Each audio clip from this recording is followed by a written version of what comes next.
Ya da Seyyid Ahmed Rifai Hazretleri gibi çok aşık bir zattır. O da Resulullah'a aşıktı ya. Gitti Ravza-i Mutahhara'ya değil mi? Dedi Esselamu aleyke ya ceddi dedi ve aleyküm selam ya veledi. Ses geldi.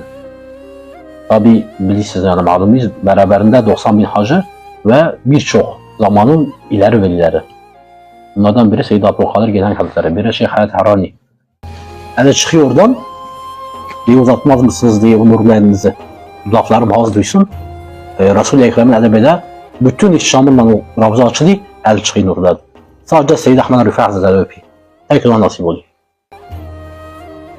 Bu olay oluyor tabi orada bilirsiniz malumuyuz. Herkesin üstünde hançer var, kılıç var vesaire. Kesici delici aletler var. Çıkarıyor hallen, cezbelen. Yani kolay değil çünkü sen Resul-i Ekrem'in elini görürsen bizzat. Düşün yani. Orada genleri vuruyorlar falan cezbeden.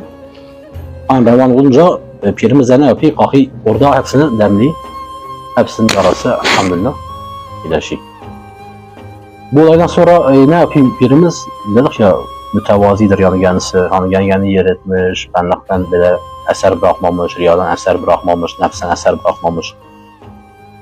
O kapıyı oraya atıyor diye herkes benim üstüme basıp çıkacak. İşte Allah dostlar böyle kardeşler.